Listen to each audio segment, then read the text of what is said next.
Yes, I am able to install any Android app in my system using Windows subsystem for Android without any emulator, without nothing much. चलो फिर आप भी install कर लो और इसके लिए आपको यूएसए शिफ्ट होने की ज़रूरत भी नहीं है। आई मीन यू नो कि जो Windows subsystem pre default installed आता है वो ओनली यूएसए पर्सन्स के लिए है। तो ये जो मेथड मैं बता रहा हूँ कोई भी यूज़ कर सकता है। सबसे पहले जाकर के आप सर्च कर लो कि अगर Windows subsystem आपके में प्री इंस्टॉल्ड आया हुआ है तो उसे इंस्टॉल कर दो, बिकॉज मुझे नहीं पता कि वो कौन सा वर्जन है या कौन सा नहीं, और बाद में आप कमेंट सेक्शन में रोते रहोगे कि यार ये क्या इंस्टॉल करा दिया, कंपेटेबल ही नहीं है। तो इससे अच्छा है कि आप उसे इंस्टॉल कर दो। साथ में सर्च कर लेना कि अगर WSA पैकमैन कभी गलती से भी आपने इंस्टॉल कर लिया हो अगर ट्राई इन प्रोसेस में, तो उसे भी अनइंस्टॉल कर देना, क्योंकि वो भी मुझे नहीं पता कि आपके में कौन सा वर्जन पड़ा हुआ है। इन दोनों के जो वर्जन्स हैं वो मैं आपको डिस्क्रिप्शन में लिंक है उसमें दे रहा हूँ, आपको वहाँ से डाउनलोड करनी है ये दोनों ही चीज़ें। बट इनको इंस्टॉल करने के बाद मेक श्योर अगर पॉसिबल है तो आप एक बार को अपना सिस्टम रीस्टार्ट कर लेना। अदरवाइज़ ये दो चीज़ें जो आपको फिर से चेक करनी है, आपको अपने विंडोज़ फीचर चेक करने हैं। विंडोज़ फीचर में अगर आप सबसे लास्ट में जाकर के देखोगे तो आपको देखने के लिए मिलेगा वर्चुअल मशीन प्लेटफॉर्म। अगर ये ऑफ है तो इसे ऑन कर दो और ओके कर दो। दूसरी चीज़ आपको चेक करनी है कि आपको टास्क मैनेजर में जाना है। टास्क मैनेजर में जाकर के आप नीचे देखोगे अगर वर्चुअलाइजेशन इनेबल है या नहीं। अगर डिसेबल्ड है तो अपने बायो सेटिंग से जाकर के इसको भी ऑन कर लेना। नाउ आई होप आपने ये दोनों फाइल्स डाउनलोड कर ली होंगी। वैसे मैं इनका लिंक्स भी दे सकता था बट मैंने G ड्राइव लिंक इसलिए प्रोवाइड किया है क्योंकि मे बी फिर वो आप इंस्टॉल करने जाओगे लिंक से कई बार फाइल्स मिलती हैं, नहीं मिलती, वर्जन चेंज हो जाते हैं। तो मेक श्योर कि जो मैंने लिंक्स दिए हैं उसी से आप इसे डाउनलोड कर लें दोनों। इसके बाद जैसे ही आप पहला फोल्डर ओपन करोगे जिसमें कि आपको ढेर सारी फाइल्स देखने के लिए मिलेंगी, सबसे नीचे भागते हुए जाओ, जो सबसे लास्ट फाइल आपको इसमें मिलेगी WSA पैकेज X64 करके, इस पे आपको सिंपली डबल क्लिक करना है और it will get started installing in your system. Install होने के बाद ये इंटरफेस आपके सामने अपने आप खुल जाएगा। अगर नहीं भी आता है तो सर्च करके इसको ओपन कर लेना।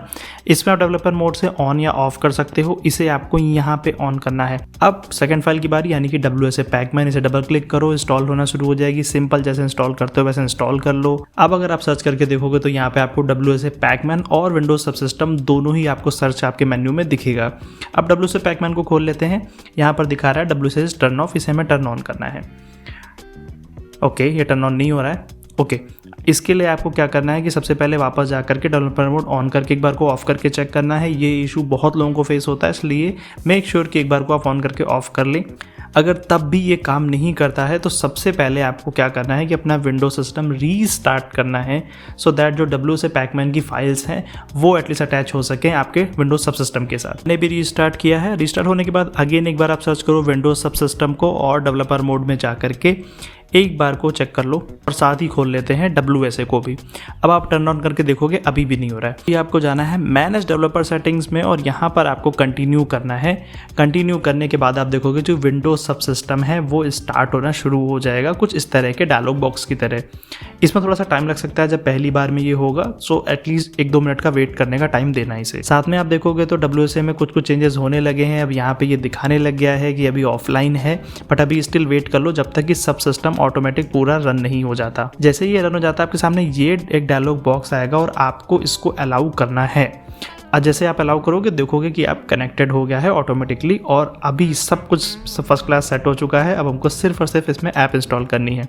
एक चीज़, अगर आपको अभी भी इसमें एरर आ रही है तो मेक श्योर कि डेवलपर ऑप्शन के बगल में जो ड्रॉप डाउन है उसमें जाकर के अगर आप नीचे देखोगे तो USB डिबगिंग ऑन होनी चाहिए। ठीक है, अभी सब कुछ फर्स्ट क्लास चल रहा है। बस आपको सीधे अपने जहाँ भी आपने ऐप डाउनलोड कर रखी है, जैसे मैंने जोमेटो की APK डाउनलोड कर रखी है, इस पर सिंपली आप डबल क्लिक करोगे और ये इंस्टॉल करने का डायलॉग पॉपअप आपके सामने आ जाएगा। आगे आप समझ ही गए होगे, सिंपली आपको इंस्टॉल पे क्लिक कर देना है। विद इन सेकेंड्स वो इंस्टॉल हो जाएगा और आपके सामने वो लॉन्च भी हो जाएगा। शॉर्टकट बनाना है तो बना सकते हो, क्योंकि ये एकदम जैसे विंडोज़ के अपनी ऐप्स होती हैं उसकी तरह ही काम करेगा। और इसे स्टार्ट करने के लिए भी आपको कुछ भी और स्टार्ट करने की ज़रूरत नहीं है। सिंपली आपको अपने सर्च पे जाकर के अगर यहाँ से आप जैसे जोमेटो सर्च करोगे आपको यहाँ पे दिख जाएगा। जैसे सारी विंडोज़ ऐप काम करती हैं वैसे ये भी काम करेगा। इवन अगर आपको इसे अनइंस्टॉल भी करना है तो जैसे आप विंडोज़ ऐप को अनइंस्टॉल करते हो वैसे ही ये भी अनइंस्टॉल होगा। आप चाहो तो एंड्रॉयड को स्प्लिट स्क्रीन करके भी यूज़ कर सकते हो। एक तरफ आप एंड्रॉयड यूज़ करके चला लो और एक तरफ साइड में विंडोज़ ऐप यूज़ कर लो, या जैसे मर्जी वैसे यूज़ कर लो। That's it for this video. My name is Utkarsh, signing out. कोई भी क्वेश्चन हो, कोई भी कमेंट हो, कुछ भी हो, I will make sure to reply. Comment करके जाना और प्लीज़ लाइक करके जाना, और अगर किसी को ज़रूरत है तो उसे शेयर कर देना। Bye bye.